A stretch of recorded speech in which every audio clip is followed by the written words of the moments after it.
Hi everybody, welcome to another episode of Lewis Too Much Studies the Bible. We're going to be looking at another controversial part of Jesus's moral coda, as we've been doing over the last few weeks. We want to examine why it is that Jesus would prescribe certain behaviors, and why he would essentially place that recommendation upon his followers, why he would expect that of his followers. And the controversial nature of the topic today is rooted in the fact that what Jesus restricts is essentially an emotion, and it's an emotion that all of us experience, and it's an emotion that he himself experienced. And so how is it that he can restrict an emotion that, again, all of us experience and that he experienced? And so that's kind of what I actually want to look at today. So let's go ahead and get into the teaching. So the teaching is found in Matthew chapter 5, and it's verses 21 and 22. And the teaching goes, "You have heard that it was said to those of old, 'You shall not murder, and whoever murders will be liable to judgment.' But I say to you that everyone who's angry with his brother will be liable to judgment. Whoever insults his brother will be liable to the council, and whoever says 'you fool' will be liable to the hell of fire." All right. So, is Jesus saying here that we cannot get angry? To be fair, that's what he says in the first verse, right? He says that, you've heard that it was said, you shall not murder, but I say to you, if you get angry at your brother, then you're essentially liable to God's judgment. So I want to be very fair to what Jesus has said here. That's what he says plainly. Now, is that what he means? I'm going to try and be courageous here in explaining what it is that I think Jesus means, because I don't think that he means exactly what he's saying, or at the very least exactly what we think that he's saying, because of the fact that, as I said before, Jesus himself got angry. And I think that there are two events that are recorded in the Gospels that are very clearly Jesus getting angry. And so I want to, briefly summarize those stories. So the two stories are, one, Jesus goes to the temple. And the temple had an outer court. And in that outer court is where people would exchange money for animals to be offered as sacrifices. Now, the way that this system was set up is there were Jews that lived throughout the entire Roman Empire, so they might live very far away. They might live all the way out in Rome, which is up by, obviously it's where it is today, which is an extremely long journey all the way down to Judea. And so let's say that you were a Jew and you were coming down for one of the yearly festivals. It was very difficult for you to bring cattle or animals to sacrifice with you. So what you'd do is you'd bring money, and then you would make your way down to Jerusalem. And once you were at the temple, you would purchase an animal from one of the traders there, and they would give you your animal, and you would exchange your money for that.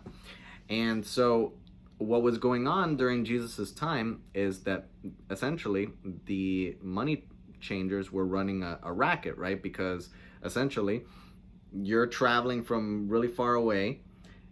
You don't have any other means of obtaining a sacrifice. And so what I get to do to you is I get to price gouge you. I get to charge you exorbitant amounts for the sacrifice, because God has told you that you need to sacrifice these animals. And so, if you don't want to be a bad Jew, you need to purchase these sacrifices. And since I'm the one that has, the local animal supply, I can I can charge you whatever I want, right? And so that's essentially what was going on. And so Jesus comes into the temple and he sees that, and it makes him very upset. And he ends up leaving the temple. He puts together a cord of whip, like some cords that he forms into a whip, and then he comes back into the temple and he starts whipping the money changers and throwing over tables, which is very like a pretty obvious display of rage. He's throwing over the tables and everything like that. And ultimately, some of the religious leaders come up to Jesus and ask him, "Hey, what are you doing? Who do you think you are doing this?" And Jesus tells them, "You've turned the house of my Father into a den of thieves." So Jesus is very upset about the fact that these people have essentially brought shame to the house of God, and they're using the house of God as a means of making themselves money. So that's the first instance that Jesus gets very obviously mad. The second one is a little bit less obvious. To me, it seems fairly obvious, but I'll tell the story. It's Jesus is speaking with the religious leaders, the Pharisees, and this is like right before he's about to enter into his final week, or it's within the final week of his life. And so he's had 3 years where he's essentially interacted with the religious leaders in varying situations, and he's tried reaching them in various different ways. He's had dinner with many of them. He's had late night discussions with some of them, like Nicodemus. He's debated with them in front of crowds. And so finally, it's his last week of life, and it essentially seems to me that all of his frustrations kind of come to a head, and he essentially unleashes on the Pharisees, who are the religious leaders, and he basically accuses them of being vipers, brood of vipers. He talks about how they're whitewashed tombs, and that essentially they're beautiful tombs on the outside, but inside they're all full of corruption and decay. So that basically, like, their morality is all outward, but there's no morality inward. So ultimately, like, they do everything that they do out of hatred, or out of selfish pride and ambition and getting wealth for themselves and status for themselves. So they don't actually do good for good reasons. They do good so that other people can be seen by them. And then Jesus essentially accuses them, you go out and you make converts, and essentially what you do is make them twice. They were actually better off before you converted them to your religion, because you essentially teach them to be worse people than they were before they joined the religion. And he just goes off on them, and he basically accuses them of being hypocrites. And so to me, those are two situations in which Jesus very obviously gets upset and he gets angry. So how do we then harmonize the fact that Jesus himself got upset with this teaching where he says that his followers are not to get angry? So this is what I think. And obviously, if Jesus disagrees with me, I would love for him to to illuminate everybody that's listening with whatever it is that's the truth. But this is at least my perspective on it. So my perspective is that Jesus gets angry about very specific things, and so what I mean by that is he gets angry, first of all, in the story of the temple. He gets angry because from his perspective, God's house, right, the place where God's presence dwells on earth, is being disrespected. And essentially, people that are morally corrupt are running God's house. And so because of the fact that Jesus views God as the embodiment of moral purity, this is essentially like the ultimate hypocrisy, right? For the embodiment of moral purity, for his house to be run by people who are completely immoral. And so, their deeds do not reflect the purpose of the temple.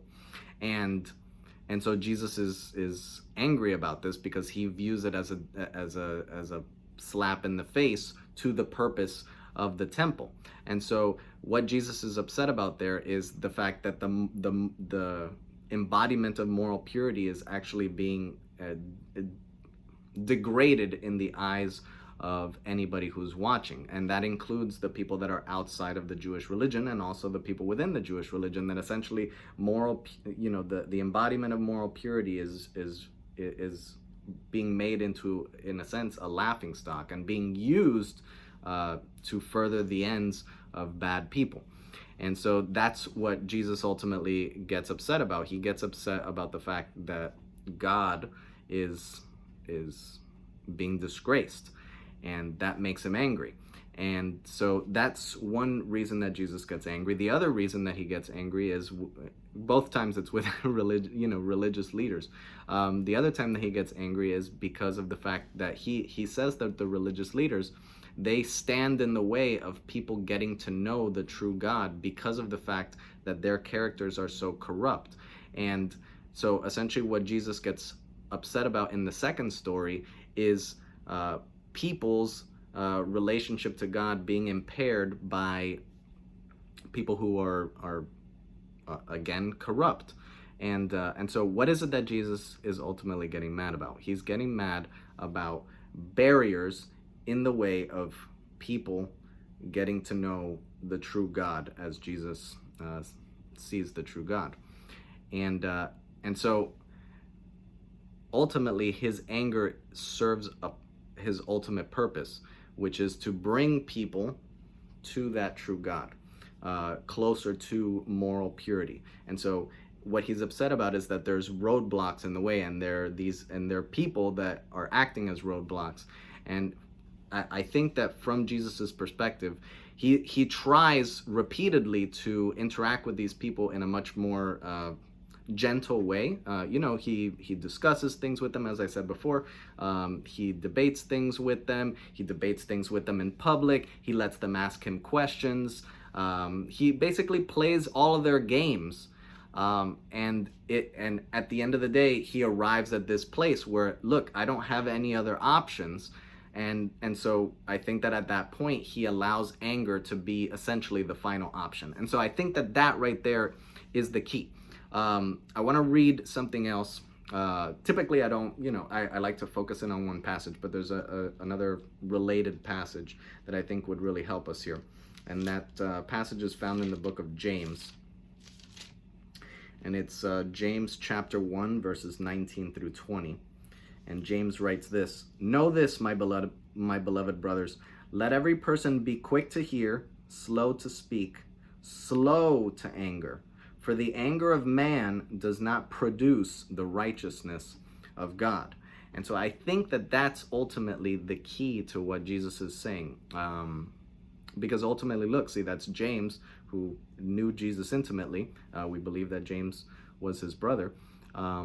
He knew Jesus intimately, and that's essentially his interpretation of what Jesus has said in the Sermon on the Mount, which is that we need to be slow to anger. And then he says, why? It's because the anger of man doesn't produce the righteousness of God.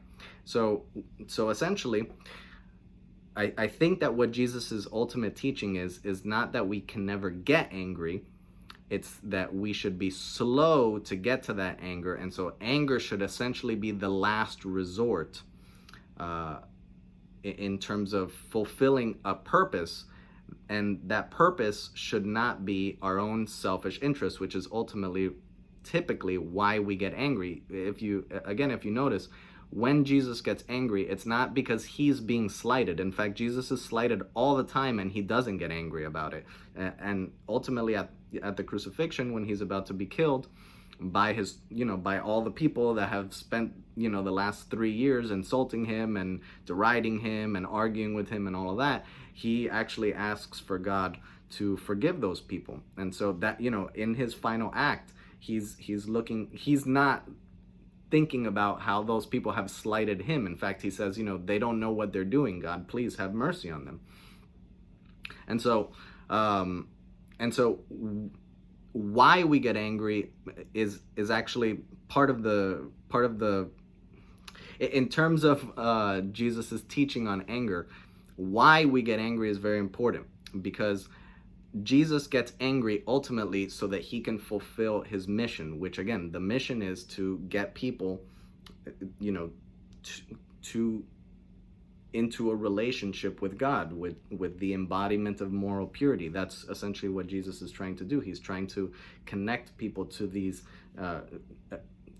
again, to God. That's what he's trying to do. And so anger essentially becomes a tool in that purpose, but it's one of the last resort tools. It's not one of the first resort tools. And the anger, again, has nothing to do with, anger towards himself being slighted. Now, to a person who is not a Christian and who, again, doesn't acknowledge that, or who doesn't think that there is a God, right? Why would Jesus' teaching be a good teaching? Why should people who don't believe that ultimately we have that purpose of drawing people closer to God think that this is a good teaching? Well, again, this is part of why I do this series, is because I want to explain why Jesus's teachings make sense, even if you are not a Christian. And so, why should anger be a last resort?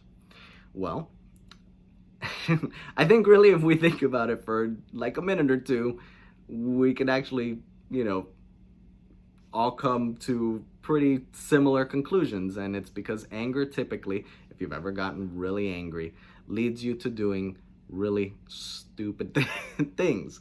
That's what anger does. It's a very potent emotion, and it can completely consume your mind at times. And so ultimately, if you're looking to accomplish a goal, so let's say that you don't have the same goal as Jesus, right, which is to bring people to God, but you have a different goal, right? Let's say that you have the goal of building a successful company or something like that.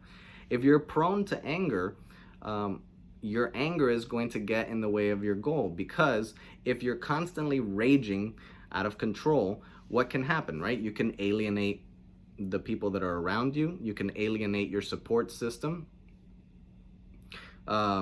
You might make rash decisions.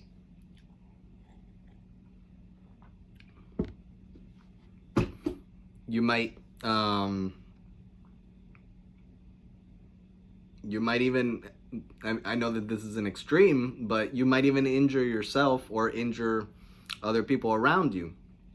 Obviously, people that are in situations where, like, they're in a situation of spousal abuse, right? Typically, the person who's an abuser is given to rage fits, right? And so it's not completely outlandish to say that, if you're given to fits of rage, that you might injure somebody around you, or you might injure yourself doing something really stupid, like punching a wall or something like that. But even other things, you might injure yourself, like getting rage filled in the middle of a traffic jam and like crashing your car, or crashing into somebody else, or or any other kind of thing, right? And so, rage has a way of making us do stupid things. Let's say that you're in a parenting relationship, and your goal, right, is to raise this child into a productive member of society, right? If you're constantly given to rage, to what degree is that child ultimately going to listen to you? At what point are you going to alienate that child from your teachings, from your influence, from your instruction? Rage, has a way of disconnecting people. And the reason for that is because when you're in a rage, you're completely selfish, you're completely self-involved. And so you completely lose sight of the ultimate purpose. And so again, if you have a purpose, when you're in a rage, you're not looking towards that purpose. You're not working towards that purpose anymore. You're not thinking clearly towards that purpose. And so why does Jesus say, don't get angry, or at the very least, be slow to anger? It's because when you're not slow to anger, you're quick to lose sight of the purpose. And when you lose sight of the purpose, you delay the purpose. So, as I always close these videos, I always like to put an extra challenge on the Christians that are watching, because ultimately Christians are called to be the light of the world. And if Christians are not following Jesus's teachings, then ultimately why should anybody else, is a question that I ask Christians. Why should we expect people out in the world who don't believe that Jesus was the Messiah or the Son of God or any of those things, don't even believe that he existed? Why should they listen to anything that Jesus says if we ourselves, who do believe all those things, don't do those things, don't do the things that Jesus taught? And so, Christians, are we slow to anger? And when we get angry, are we angry about the same things that Jesus got angry about? Are we angry about the fact that there are roadblocks to people getting to connect with God? And I think that it's very important for Christians, by the way, not to confuse their own individual causes with the ultimate cause of God, which is, again, to bring his sheep, his people, into relationship with him. It's not into relationship with you. It's not into relationship with your teachings. It's into relationship with him.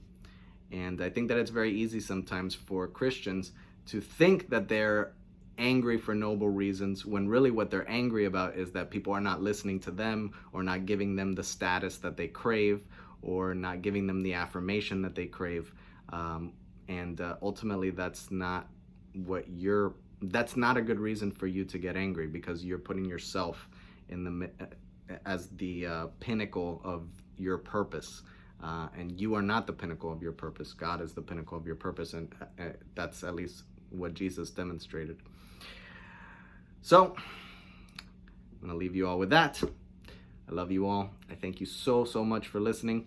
I appreciate it. And have a good day.